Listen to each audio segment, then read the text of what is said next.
किसी को कैंसर की बीमारी हो गई हो, इंजेक्शन लेने की जरूरत नहीं है। गौ माता, देसी गाय, हाँ, गौ माता का झरण 1 तोला 11 मिलीग्राम, 4 गुना कपड़ा करके पतला, उसको 2 बार छान लो, फिर उसको दे दो जिसको कैंसर की तकलीफ है। 11 मिलीग्राम बासी मुंह मंजन किए बिना दे दो। और दोपहर को तुलसी के पत्ते 50, 60, 70 उसका रस निकालो और 50 ग्राम दही सुबह 8 बजे जमाया तो 12:30 बजे ताजा दही, खट्टा नहीं हो, 50 ग्राम दही दो। दही से भी कैंसर के कीटाणु शांत होते, तुलसी से भी शांत होते, गोझरण से भी, कैसा भी कैंसर हो कईयों को फायदा हो जाता। वो बम्बई में बड़ी अस्पताल है टाटा हॉस्पिटल, वहां से पैसे लेके बोला अब कोई इलाज नहीं होगा, ले जाओ। और मेरे आश्रम में ले आए, बोले भाई मर रही है, दर्शन करने को आए। मैंने बोला मेरी नीता वैद्य से मिल लो। और फिर वो वैद्य ने क्या दवा दी और क्या ये तुलसी का इलाज बताया। 6-8 महीने के बाद तो एक हट्टी कट्टी बाई आई, बोले बापू मैंने ओढ़ी, मेरे को पहचान? तो मैं क्या नहीं। बोले मेरे को उठा के नहीं आए थे वो मरीज करके टाटा हॉस्पिटल से? जवाब दे दिया डॉक्टर ने, मेरे को कैंसर था। वो देहाती बाई थी, कैंसर नहीं बोले, बोले मेरे को कैंसर था।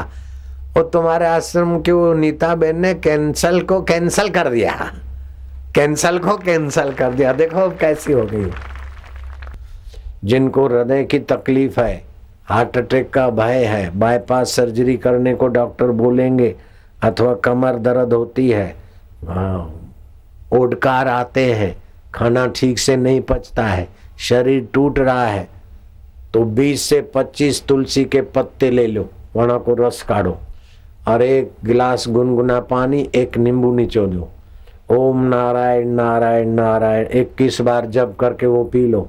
2 दिन में आराम मिल जाए, 2 दिन में आराम होने लगे। कमर दुखे, छाती दुखे, एसिडिटी बढ़े, आंखों बढ़े, सब आराम में जाए। शरीर में जो बीमारी के कण है वो नष्ट हो जाएंगे, कैंसर नहीं होगा। हफ्ते में 2 बार पिया करो, बस 10-20 नींबू पी लो, बहुत हो गया।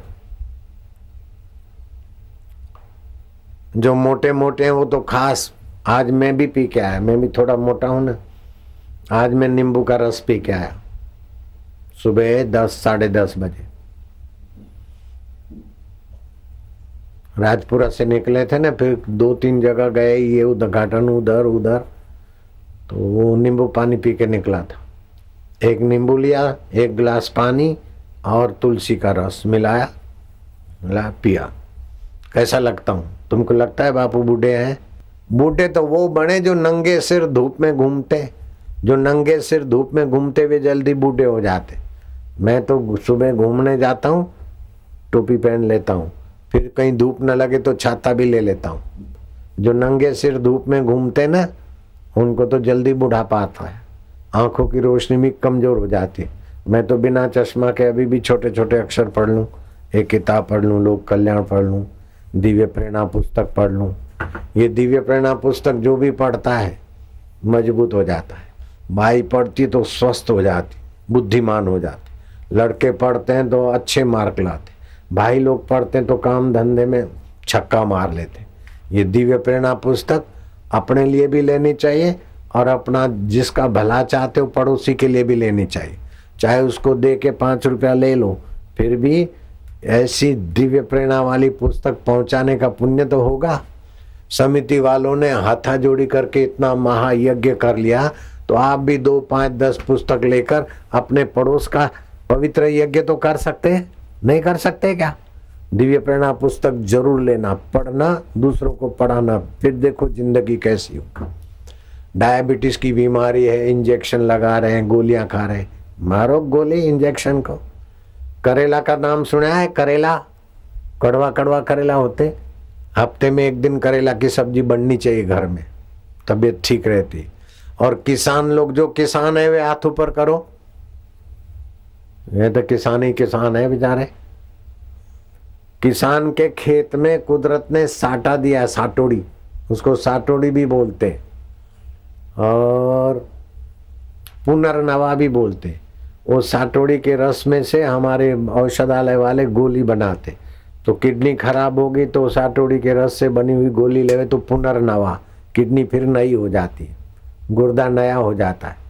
अब किडनी खराब हुए फिर दवा लो, गोलियां लो। इससे तो साटोड़ी का रस जिसमें से निकलता वो साटोड़ी की सब्जी बना के खाओ ने। किसान साटोड़ी उखाड़ उखाड़ के बाहर फेंक देते। जैसे पालक की सब्जी बनाते ने दाल डाल के, या ऐसे मेथी की सब्जी, ऐसे साटोड़ी की सब्जी बनाओ। पेशाब की तकलीफें नहीं होगी। नहीं तो 50-60 साल के बाद पेशाब धीरे धीरे आवे, जलन होवे, रुक रुक के आवे, ज्यादा आवे, सब ठीक हो जाएगा। और गुर्दा खराब हो जाए, किडनी खराब हो जाए, साटोड़ी की सब्जी खा लो। आज मैं साटोड़ी का अर्क भी थोड़ा पी लिया। उम्र बढ़ गई तो ये किडनी बिडनी अच्छी रखूं। काहे को बीमार पड़ना, डॉक्टरों के चक्कर में आना। फिर डॉक्टर आजकल अच्छे डॉक्टरों को तो शाबाश है, लेकिन हरामी ज्यादा घुस गए। जरा सा बीमारी होवे, ये गोली ले लो, ये इंजेक्शन ले लो, ये चेक कराओ, वो चेक कराओ। फिर चेक करने में जितना पैसा दिया 50% तो उन्हें को न कमीशन मिले। तुमने दाऊद का नाम सुना है? दाऊद तो वहां समिति का अध्यक्ष कन्हैयालाल, उसकी पत्नी बद्रीनाथ जाना चाहती थी। तो बोले वे बद्रीनाथ जाऊंगी, कहीं अभी घुटनों में दर्द हो रहा है, कहीं आगे बढ़ न जाए। बोले जरा डॉक्टर को दिखावे। डॉक्टर के पास गए तो डॉक्टर ने तो देखा है तो शिकार मिल गया, कुछ दवा लिख दी, कुछ दिया। बोले मेरा भाईबंद का हॉस्पिटल है, उसमें भर्ती हो जाओ। भाईबंद तो क्या कमीशन मिलेगा। वो भाई को भर्ती कर दिया। आज ये करो, आज ये करो, आज ये करो, कुल मिला के 13 लाख रुपया नोचा और बाई का शव दे दिया। बाई बेचारी बद्रीनाथ जाने वाली सीधी मौत में डाल दी। अंग्रेजी दवाओं का और एक्सरे वालों का ये हाल बुरा है। अच्छे लोगों को छोड़ो, बाकी बेईमानी करे तो आदमी एक बार उनके चुंगल में फंस गया तो निकलना मुश्किल है। दाऊद में आज भी जाके पूछ के आओ। कन्हैयालाल बेचारा जवान है, उसकी पत्नी भी जवान थी।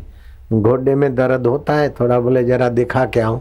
बोले भर्ती कर लो, कर लो, जरा सा थोड़ा ऑपरेशन कर लो। ऐसे कर करके 13 लाख रुपया लूटा और बाई मार दी। तो जो लोग भगवान के नाते काम करते हैं, मरीज की सेवा करते हैं, उन वैद्यों को, डॉक्टरों को तो शाबाश है। बाकी पब्लिक को लूटते ने तो उनका धन, पाप का धन बच्चों की बुद्धि खराब करता है, अपनी बुद्धि में अशांति देता है। फिर बड़े बड़े डॉक्टर दारू पी के नींद करे। अरे क्या जिंदगी है। जाम पर जाम पीने से क्या फायदा, रात बीती सुबह को अल्कोहल सत्यानाश करके उतर जाएगी।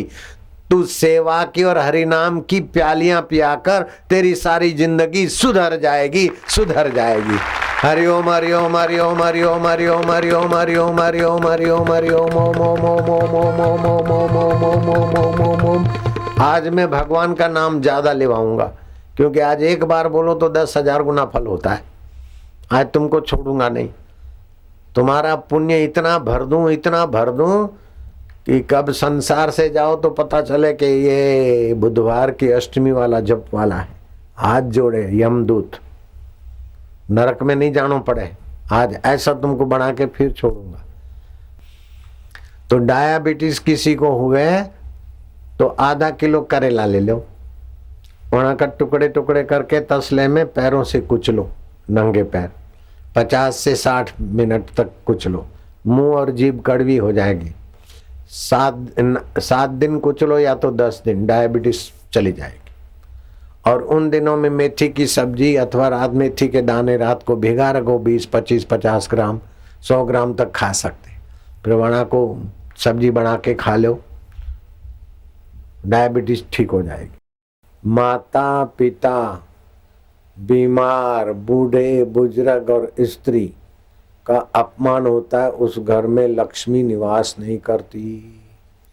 जिस गांव में साधु का अपमान होता है उस गांव में झगड़े बढ़ जाते हैं, अशांति और कलह बढ़ जाते हैं।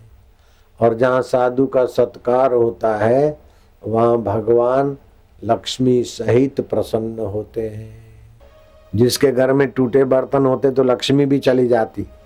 जिसके घर में बकरी के पैरों की धूल, टूटे बर्तन, टूटा पलंग और टूटे मटकी वटकी रहती, वहां के घर की लक्ष्मी भी चली जाए।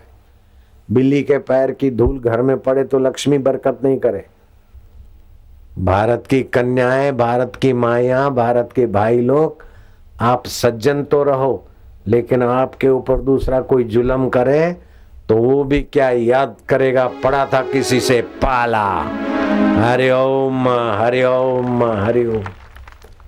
आपस में संगठित रहो। हिंदू हिंदू लड़ोगे तो दूसरे लोग अपना खून पी रहे। बीज का पेटेंट करा देते विदेशी कंपनी, 7 रुपए 8 रुपए में 250-300 ग्राम वो पानी देवे जहरी।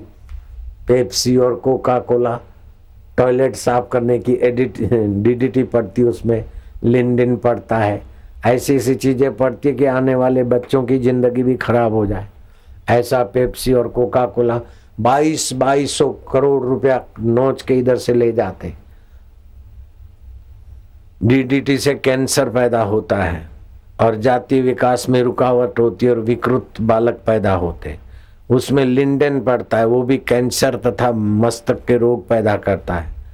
क्लोरोपेरिया फोर्स जो गर्भस्थ बालक को हानि करता है। मेलेथियन ज्ञान तंतुओं को कमजोर करता है। इस प्रकार की कई चीजें डाल के वो पेप्सी कोका कोला ये बनते और लाखों करोड़ों रुपए हमारे जाते। इनसे बचो, नींबू पानी पियो। ओम नमो भगवते वासुदेवाय।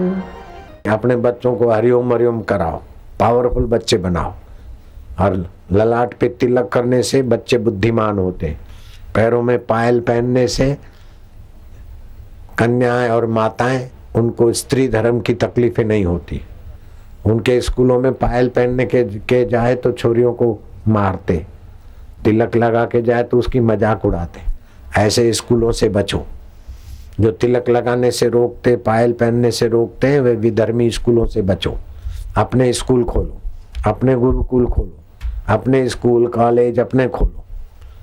विधर्मियों के चक्कर से बचो और दूसरों को बचाओ।